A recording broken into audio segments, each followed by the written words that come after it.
आपका इस लेक्चर में स्वागत है। यह क्लास 10 के अध्याय 1 के लिए 14वां वीडियो है।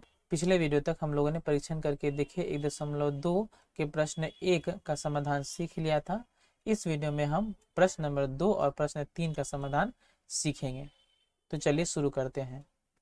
तो हमारा पहला प्रश्न प्रश्न नंबर 2 का 1 है। 2 का 1 कह रहा है के किस मान हेतु समीकरण 7x² प्लस kx माइनस 3 बराबर 0 द्विघात समीकरण का एक मूल जो है 2/3 होगा। तो ऐसे प्रश्न हम पहले कर चुके हैं प्रयोग में।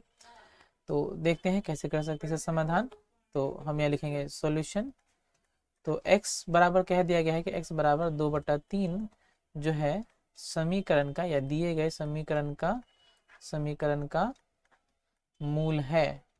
तो एक द्विघात समीकरण का दो मूल होते हैं, जिसमें से एक मूल दे दिया गया है 2/3। तो ये मूल दे दिया गया है, तो यह मान जो है इस दिए गए समीकरण का जो है समीकरण को जो है सत्य स्थापित करेगा। यानी हम x की जगह 2/3 बैठा सकते हैं। तो हम लिखेंगे इसीलिए जो हमारा समीकरण है 7x² प्लस kx माइनस 3 बराबर 0 है। यहाँ हम जो है x का मान 2/3 बैठाएंगे। तो यहाँ 2/3 का स्क्वायर हो जाएगा प्लस k गुने 2/3 माइनस 3 बराबर 0 हो जाएगा। या अगर हम इसे सरल करेंगे तो हमारा k का मान जो है ज्ञात हो जाएगा। तो 7 गुने 2 का स्क्वायर 4/3 का स्क्वायर 9 प्लस 2 इंटू के 2k/3 माइनस 3 बराबर 0। या यहाँ हो सकता है 7 चौके 28/9 प्लस 2k/3 माइनस 3/1 हम यहाँ ले लेंगे ताकि लॉस लेने में आसानी हो। 0 बराबर 0 हो गया। तो अब हम जो है 9, 3 और 1 का जब लॉस लेंगे तो हमारा लॉस क्या आएगा 9। तो 9 को 9 से भाग करेंगे तो 1 गुना 28 यहाँ 28 आएगा। इसी तरह से 9 को 3 से भाग करेंगे 3, 3 दूना 6 यानी यहाँ 6 क्या आएगा माइनस यहाँ आएगा 9 तिया 27 बराबर 0। इसके बाद हम क्या कर सकते हैं, इसके बाद हम लिखेंगे कि या 6 के और 28 में से 27 जाएगा तो बचेगा 1, क्योंकि एक 28 प्लस में 27 माइनस में है बटा 9 बराबर 0। अब क्रॉस गुना कर लेके बटा 1 देते हैं। यहाँ हम लिख सकते हैं कि 6k प्लस 1 बराबर 9 गुने 0 0। यानी यहाँ से हम क्या लिख सकते हैं, या जो है 6k बराबर -1। यानी हम यहाँ से लिख सकते हैं कि k बराबर -1/6। तो यही हमारा क्या हो गया, उत्तर हो गया। इसे हम दोबारा देख लेते हैं। प्रश्न में कहा गया है कि k के किस मान के लिए 7x² प्लस kx माइनस 3 बराबर 0 का जो है एक मूल जो है 2/3 होगा। तो हम लोगों ने जो है x बराबर 2/3 लिखा कि यह समीकरण का मूल है।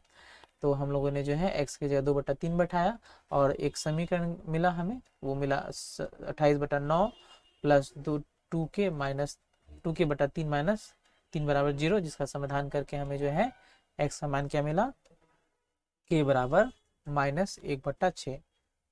ये हमारे प्रश्न 2 के 1 का समाधान हुआ। बढ़ते हैं अगले प्रश्न की ओर। हमारा अगला प्रश्न प्रश्न नंबर 2 का 2 है।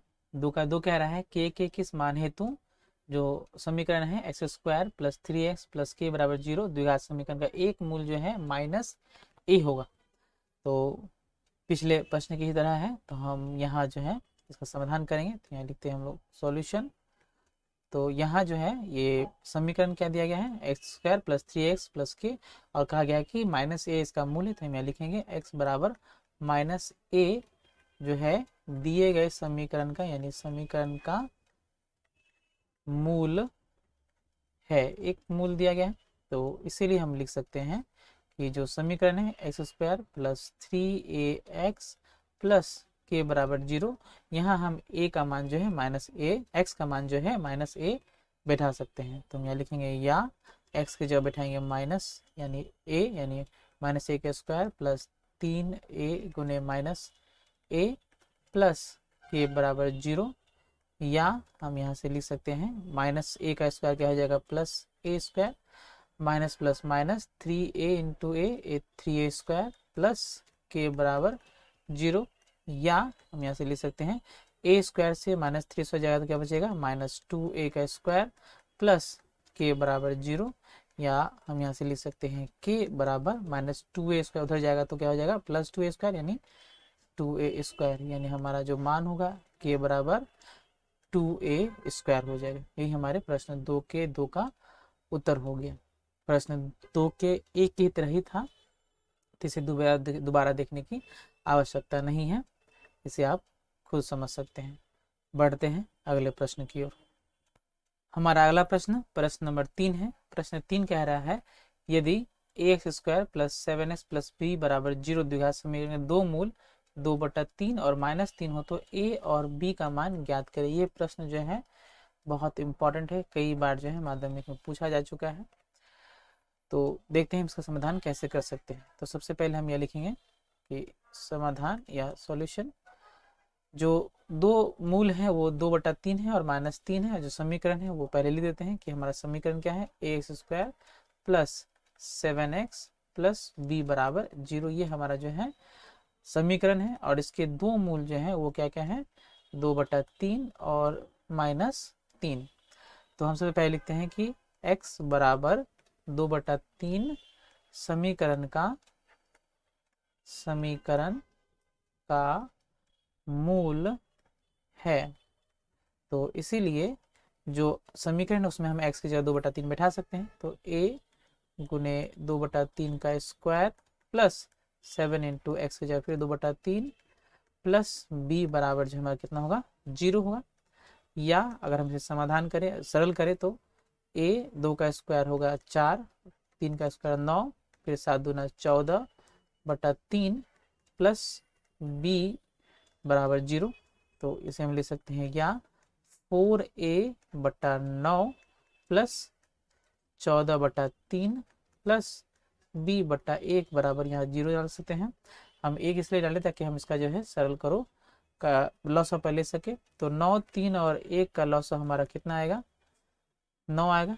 तो 9 को 9 से भाग करेंगे तो 1 गुना 4 है 4 आएगा, प्लस यहाँ आएगा हमारा 9 को 3 से भाग करेंगे 3, 3 गुने 14 42, प्लस फिर b 9 को 1 से भागेंगे 9 इंटू b 9b बराबर 0। या अगर हम इसे क्रॉस गुना करें तो हमारा आएगा 4a प्लस 42 प्लस 9b बराबर 9 गुने 0 0। इसे हम इस प्रकार से लिखेंगे कि 4a प्लस 9b बराबर -42। इसे हम समीकरण नंबर 1 का नाम देंगे। अब जो है हमारा दूसरा जो मान है वो है x बराबर -3, जो है समीकरण का दूसरा मूल है। तो हम उसके लिए भी लिखेंगे कि x बराबर -3 समीकरण का मूल है। तो हम यहाँ लिख सकते हैं कि इसीलिए हमारा समीकरण क्या है, ax² plus 7x plus b बराबर 0, जहां हम a का मान जो है -3 बैठाएंगे। तो यहाँ हम लिख सकते हैं इसे a इंटू -3 का square plus 7 into -3 plus b बराबर 0। यानी यहाँ हम लिख सकते हैं 9a, क्योंकि -3 का स्क्वायर 9 होगा और 9 गुने a 9a, फिर 7 21 -21 प्लस b बराबर 0। अब हम इसी समीकरण को कैसे लिख सकते हैं कि 9a प्लस b बराबर 21। इसे हम समीकरण 2 देंगे।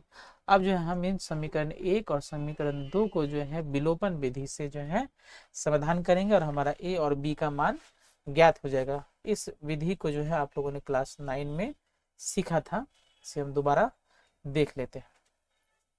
तो सबसे पहले हम समीकरण को लिखेंगे। तो सबसे पहले हम समीकरण को लिखते हैं। तो हमारा पहला समीकरण है 4a प्लस 9b बराबर -42 और हमारा दूसरा समीकरण है 9a प्लस b बराबर 21। ये समीकरण हमारा 1 है और ये जो है हमारा समीकरण 2 है। तो सबसे पहले हम समीकरण क्या करते हैं, इस समीकरण को 1 से गुना करते हैं, क्योंकि b का गुणांक 1 है यहाँ, और इसे हम 9 से गुना करते हैं। ये विलोपन विधि का ही तरीका है। तो इसके बाद हम यहाँ लिख सकते हैं कि, यानी हम यहाँ लिख सकते हैं 1 से गुना करने के बाद 4a प्लस 9b बराबर -42 और 9 से गुना करेंगे तो 81A प्लस 9B बराबर 9 एकम 9, 9 दूना 18। अब चूंकि ये कट नहीं रहा है तो इसका जो है हम माइनस कर देंगे यानी घटाव करेंगे, तो ये और ये कट गया, प्लस 9B -9B कट गए। अब 81 में से 4 जाएगा तो बचेगा -77A बराबर, ये दोनों ही माइनस में ये जुट जाएंगे तो 9 2 11 का एक हाथ में 1, 8 4 12, 1 13 का 3 हाथ में 1, यहाँ बच जाएंगे 2 और -7 में, यानी हम यह लिख सकते हैं कि A बराबर -231 बट्टा -77। तो क्या ये शायद 3 से कट जाए, तो 3 7 21 का एक हाथ में 2, 3 7 21 और 2 23, यानी ये 3 बार में जो है कट जा रहा है। तो हमारा A का मान कितना गया, A बराबर 3 हो गया। अब इसी A का मान जो है हम लोग समीकरण 2 में या 1 में बैठा देंगे तो हमारा जो है मान B का ज्ञात हो जाएगा। तो हम यहाँ से लिखेंगे कि जो है हम यहाँ से लिखेंगे कि A बराबर 3 समीकरण 2 में बैठाने पर, समीकरण 2 हमारा क्या है, समीकरण 2 है हमारा 9A प्लस B बराबर 21। अब हम A का मान यहाँ 3 बैठाएंगे तो 9 गुने 3 प्लस B बराबर 21, यानी 9 3 27 प्लस B बराबर 21, यानी हम यहाँ से B बराबर क्या लिख सकते हैं, 21 माइनस 27, यानी यहाँ से हम लिख सकते हैं B बराबर -6। तो हमारा जो उत्तर होगा वो होगा A बराबर 3 और B बराबर -6। यही हमारा जो है इस प्रश्न का उत्तर हो गया। हम इसे दोबारा देख लेते हैं। तो प्रश्न 3 में कहा गया है यदि ax² plus ax² plus 7x plus b बराबर 0 द्विघात समीकरण के दो मूल 2/3 और -3 हो तो a और b का मान ज्ञात करें। तो हम लोगों ने सबसे पहले जो है समीकरण उसे लिखा कि ax² plus 7x plus b बराबर 0 ये हमारा समीकरण है और x के दो मान दिए गए हैं 2/3 और -3 जो है मूल है। तो सबसे पहले हम लोगों ने लिखा कि x बराबर 2/3 समीकरण का मूल है, इसीलिए x की जगह हम 2/3 बैठा सकते हैं। तो a गुना 2/3 का स्क्वायर प्लस 7 गुने 2/3 प्लस b बराबर 0 मान बैठाने के बाद यह एक समीकरण बना जिसमें a और b दोनों हैं, जिसका जो है सरल करने के बाद हमें समीकरण जो मिला है वो क्या है 4a प्लस 9b बराबर -42। इसी प्रकार से x बराबर -3 भी जो है हमारा मूल है, तो हमने लिखा कि x बराबर -3 जो है हमारा क्या है समीकरण का मूल है। जहाँ हमने दोबारा x का मान -3 बैठाया तो यहाँ से भी एक समीकरण मिला, समीकरण हमारा क्या मिला 9a प्लस b बराबर 21। तो हमें दो समीकरण मिले, एक मिले 4a प्लस 9b बराबर -42 और दूसरा 9a प्लस b बराबर 21, जिसका जो है हम लोगों ने विलोपन विधि से जो है समाधान किया और हमारा जो है a का मान पहले a का मान कितना है 3 और a का मान बराबर 3 बैठाने पर हमारा b का मान जो है वो कितना आ गया, हमारा b का मान हमारा आया b बराबर -6। तो इसीलिए हमारा जो उत्तर होगा वो होगा a बराबर 3 और b बराबर -6। तो ये हमारे प्रश्न 3 का समाधान हुआ। उम्मीद है इस वीडियो में बताए गए सभी प्रश्न आपको समझ में आए होंगे। इनका अभ्यास करें, वीडियो को ध्यान से देखें। मिलते हैं अगले वीडियो में, तब तक के लिए धन्यवाद।